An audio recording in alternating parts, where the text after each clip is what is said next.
What if the boy you plan to sacrifice is the one who will destroy everything you've built? Hi, besties. Welcome to Tales by Steph, where dark secrets come alive and every story hides a chilling truth. On a cold, quiet night in the city of Enugu, the wind blew softly through the tall palm trees surrounding a massive mansion standing alone on a hill. The house was beautiful and expensive, the kind of house people slowed their cars to stare at. Bright lights decorated the compound, and expensive cars filled the large garage. From the outside, the mansion looked like the home of a successful and respected man. The owner of the mansion was a powerful and wealthy man known across the state as Chief Donald Okafor. To the world, Chief Donald was a respected businessman who donated money to churches, helped build roads, and sponsored political events. But behind the mask of generosity and respect, Chief Donald carried a secret so dark that even mentioning it could make a man disappear. Chief Donald was a ritualist. For many years he had been a member of a secret cult that promised wealth, power, and influence in exchange for terrible sacrifices. Every year the cult demanded blood. Many years ago he had sacrificed members of his own family. His first wife had died mysteriously. People were told she died in a plane crash. His two children from that marriage were said to have died from sickness caused by sickle cell disease. The public accepted the story because Chief Donald cried during the funeral and spent millions on burial ceremonies. But the truth was something only the cult members knew. Those deaths were sacrifices. Their blood had helped Chief Donald become one of the richest men in the region. Yet power is a greedy thing. Once a man tastes it, he can never truly stop feeding it. After the death of his first family, Chief Donald married again. This time he married a quiet and beautiful woman named Maria. Maria came from a humble background. She was kind, gentle, and deeply religious. When she married Chief Donald, she believed she had married a good man who would protect her and give her a good life. Maria had no idea that she had walked into a house that carried the shadows of many dead souls. A year after their marriage, Maria gave birth to a handsome baby boy. They named him Maxwell. From the day Maxwell was born, Maria loved him with all her heart. The boy grew strong and cheerful. He had bright eyes and a curious mind. But what Maria did not know was that the day Maxwell was born, Chief Donald received a message from his cult master. The child would become the next sacrifice. According to the rules of the cult, Maxwell must die when he turns 7 years old. Chief Donald accepted the condition without hesitation. Wealth was more important than blood, and now that day was slowly approaching. 7 years passed like a shadow moving across the ground. Maxwell grew into a cheerful little boy who loved to laugh and play. He admired his father and trusted him completely. But Chief Donald never truly allowed himself to love the boy too much. In his mind, Maxwell was only a debt that would soon be paid. Meanwhile, far away from the city, in a quiet rural village surrounded by forests and rivers, another child was growing up. His name was Chima. Chima lived with his mother in a small mud house at the edge of the village. His mother was a hard-working woman who sold vegetables in the local market. Their life was simple and sometimes difficult, but they were happy. However, Chima was not an ordinary child. From a very young age, strange things happened around him. When someone was about to fall into danger, Chima somehow knew before it happened. One afternoon, he suddenly shouted at a group of children playing near a river to move away. Moments later, a huge tree branch fell exactly where they had been standing. Another day, he told a farmer not to enter his farm because something bad would happen. The farmer ignored him and later stepped on a snake that nearly killed him. Soon people in the village began whispering. Some believed Chima had a special gift from God. Others believed something darker. In many villages, people fear what they cannot understand. Soon rumors spread that Chima was a witch. People began avoiding him. Children stopped playing with him. One evening, a group of angry villagers gathered outside his house, accusing him of using dark powers. Chima's mother realized her son was no longer safe in that village. That very night, she packed their few belongings and left the village quietly. They moved to the city, hoping to start a new life where no one knew them. Life in the city was different and confusing, but slowly they adjusted. One afternoon, while playing football in a small neighborhood field, Chima met Maxwell. Maxwell was friendly and full of energy. Within minutes, the two boys began laughing and playing together, as if they had known each other for years. Maxwell liked Chima immediately. There was something calm and wise about him despite his young age. After several days of playing together, Maxwell invited Chima to his home. "You should come and stay with me for some days," Maxwell said happily. "Our house is big. My mother will like you." Chima agreed. When they arrived at the mansion, Maxwell proudly showed him the large building, the beautiful garden, and the expensive cars. But the moment Chima stepped inside the house, something changed. A cold shiver ran down his spine. The air felt heavy and wrong.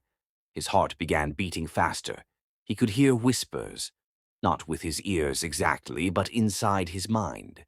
As they walked through the hallway, Chima saw something that made his face grow pale.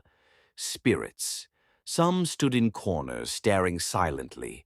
Some sat on the stairs. Some wandered through the house like lost shadows. Their faces were filled with anger and sorrow. Chima stopped walking. Maxwell looked at him. "What's wrong?" he asked. Chima forced a small smile. "Nothing," he said softly. But deep inside, he knew something terrible lived in this house. Meanwhile, far beneath the city, hidden inside an abandoned warehouse, Chief Donald and other powerful men gathered around a dark shrine. The room was lit by red candles, and the smell of burning incense filled the air. Men wearing black robes stood in a circle while a tall old man sat on a carved wooden chair at the center. The man was known simply as the Master.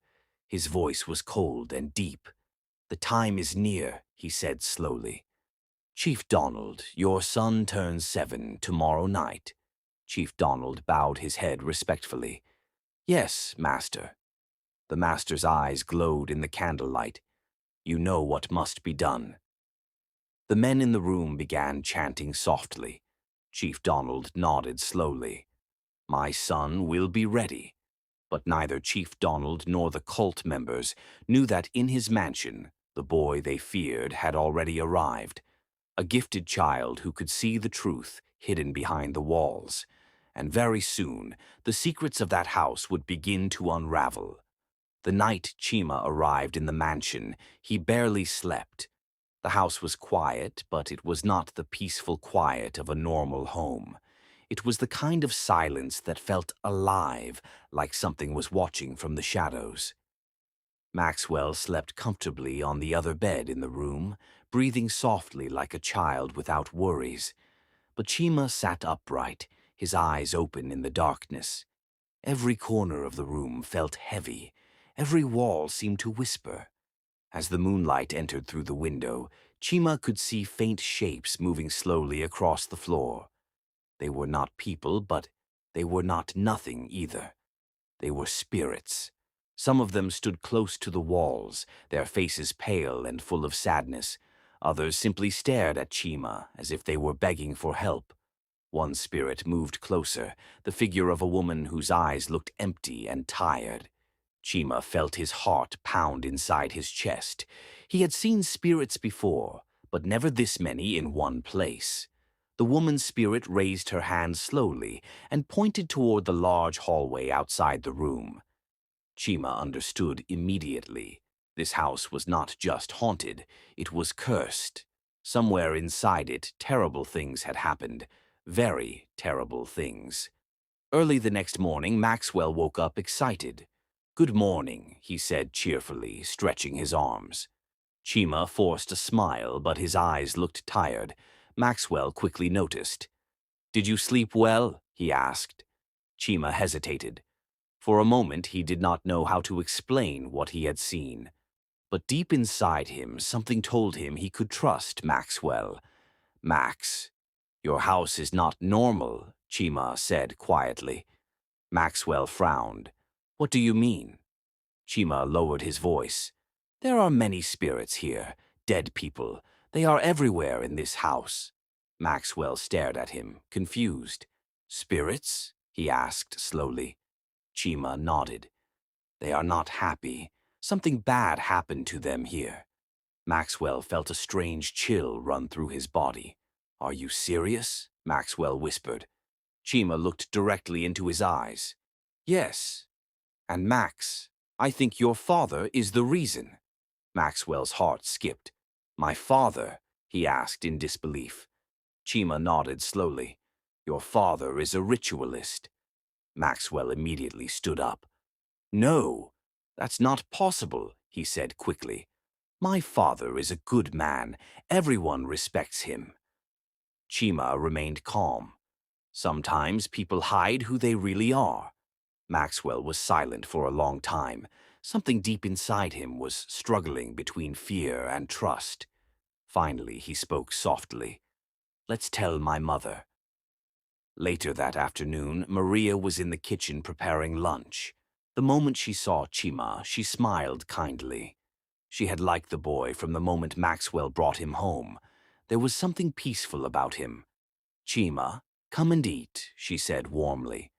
The boys sat down, but Chima could not eat. He kept looking around the house nervously. Maria noticed. Is something wrong? She asked. Maxwell looked at Chima, then back at his mother. Mom, Chima wants to tell you something. Maria wiped her hands and sat down with them. What is it? She asked gently. Chima took a deep breath. Auntie Maria, this house is not safe. Maria frowned slightly. What do you mean? Chima looked at her carefully. Your husband, he is hiding something from you. Maria felt a small discomfort in her chest. Hiding what? She asked slowly. Chima's voice became softer. Your husband belongs to a ritual cult. The spoon fell from Maria's hand and hit the floor. What? She whispered. Maxwell quickly held her arm. Mom, Chima can see spirits. Maria stared at the boy. Chima nodded. I have seen many spirits inside this house, people who died here. They are angry because they were used for rituals. Maria's face slowly lost its color. For years, she had believed her husband's stories about his first wife and children dying in a tragic plane crash and sickness. But something inside her heart had always felt uncertain. Now Chima continued speaking. Some of the spirits told me things. The woman who died before you, she did not die in a plane crash. Maria's eyes widened. What are you saying? Chima swallowed slowly. She was sacrificed. Maria stood up immediately, shaking her head. No, that cannot be true. But Chima looked directly at her. Your husband did it. Maxwell looked completely shocked. Dad would never, he began, but his voice faded. Maria suddenly remembered strange things from the past. Nights when Donald left the house very late. Mysterious phone calls, locked rooms she was never allowed to enter. Slowly, fear began creeping into her heart. Meanwhile, far away inside the underground cult chamber, the men in black robes had gathered again. The master sat silently on his throne-like chair. His eyes suddenly closed. The chanting stopped. After a few seconds, the master opened his eyes sharply. Chief Donald, he said loudly. Donald stepped forward quickly. Yes, master. The master's voice was cold. There is a problem in your house. Donald frowned slightly. What problem? The master's eyes narrowed. A gifted child has entered your home. Donald's stomach tightened. What do you mean? The master leaned forward slowly. The boy can see spirits. He knows what you have done. Donald's face turned pale. That is impossible. The master slammed his staff against the floor. "Nothing is impossible in the spirit world," he shouted. The other cult members looked uneasy. The master continued, speaking slowly. "This boy is revealing your secrets to your wife and your son." Donald's hands began trembling slightly. "But the boy only came yesterday." "Then remove him immediately," the master growled. Donald bowed his head. "Yes, master." But the master raised his hand. "No, it is too late for that." The room grew colder. "The boy already knows too much." Donald swallowed nervously. "What should I do?" The master's voice became dark. "Bring the boy. We will sacrifice both children tomorrow night." Donald froze. "Both?" "Yes," the master said calmly. "Your son and the gifted boy." Donald hesitated. Even though he planned to sacrifice Maxwell, hearing the words spoken so directly still made something twist inside his chest. But he quickly pushed the feeling away. Power required sacrifice. "I understand," he said quietly. "Good," the master replied. "And hurry, the spirits are already restless." Donald quickly left the chamber and drove home. Meanwhile, inside the mansion, Maria sat quietly in the living room, trying to process everything Chima had told her. Suddenly, the main door burst open. Chief Donald entered the house angrily. His eyes immediately landed on the three of them sitting together. Something about the scene made his chest tighten. "What is going on here?" he demanded. Maria stood up slowly. Her eyes were filled with tears and anger. "Donald, is it true?" Donald narrowed his eyes. "What are you talking about?" Maria's voice trembled. "Your first wife. Did she really die in a plane crash?" Donald's expression hardened. "Of course." Maria shook her head slowly. "And your children, were they really sick?" Donald said nothing. Maria's voice rose with emotion. "Or did you sacrifice them?" The room fell silent. Maxwell stared at his father in shock. Donald slowly turned his gaze toward Chima. His eyes became cold and dangerous. "You," he said quietly. "You told them." Chima did not move. Donald suddenly shouted, "Guards!" Within seconds, two large security guards rushed into the room. Donald pointed at them angrily. "Lock the three of them in the guest room," Maria gasped. "Donald, what are you doing?" But the guards grabbed them before they could react. Maxwell shouted in fear, "Dad, stop!" But Donald's face had become completely dark. As the door slammed shut behind them, Chima knew one thing. Tomorrow night would be Maxwell's 7th birthday, and if they did not escape before then, it would also be the night he would die. The room was dark and silent after the guards locked the door. Maria sat on the edge of the bed, trembling, her mind spinning with fear and disbelief. Maxwell stood beside the window, staring outside, his small hands shaking. Everything he thought he knew about his father had suddenly turned into a terrible nightmare. Chima, however, remained calm. He sat quietly on the floor, his eyes closed for a moment, as if he was listening to something only he could hear. The spirits that lived within the walls had become more active now. Chima could feel them moving through the corridors outside the room, like shadows searching for freedom. Maxwell finally turned to him. "Chima, what are we going to do?" he asked softly. Chima opened his eyes and looked at him seriously. "We must leave this house tonight," he said. Maria wiped the tears from her face. "But the door is locked and there are guards everywhere," she whispered. Chima shook his head slowly. "Your husband plans to sacrifice Maxwell tomorrow night during his 7th birthday ritual." Maxwell froze. His heart beat loudly in his ears. "My own father," he whispered in disbelief. Maria covered her mouth in horror as fresh tears ran down her cheeks. Chima nodded. "Yes, that is why the spirits here are angry. Many innocent people died in this house. They want the truth to come out." Maxwell clenched his fists. "Then we must escape," he said. Chima walked to the window and looked outside. The compound was quiet, but two guards stood near the gate. For a moment, Chima remained silent, concentrating deeply. Suddenly, a cold wind rushed through the house, even though the windows were closed. In the corridor, the guards suddenly heard strange whispers around them. One of them turned nervously. "Did you hear that?" he asked. The other guard shook his head, but his face was pale. The whispering grew louder. Doors began to open slowly. The guards suddenly saw shadowy figures moving across the walls. "What is happening?" one of them shouted in fear. Inside the locked room, Chima slowly opened his eyes. "The spirits are helping us," he said calmly. Just then, the lock on the door clicked softly. The door slowly pushed open on its own. Maria gasped. Maxwell looked shocked but hopeful. "Let's go," Chima said quickly. They stepped quietly into the hallway.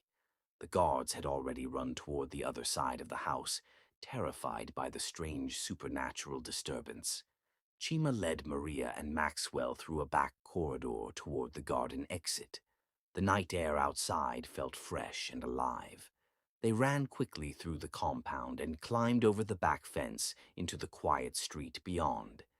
None of them stopped running until they reached a dark, empty road far from the mansion. Meanwhile, back at the mansion, Chief Donald returned to check on the prisoners. When he opened the room and saw it empty, his heart nearly stopped. "What?" he shouted angrily. The guards rushed in nervously. "Sir, strange things happened. We saw shadows." Donald slapped one of them hard.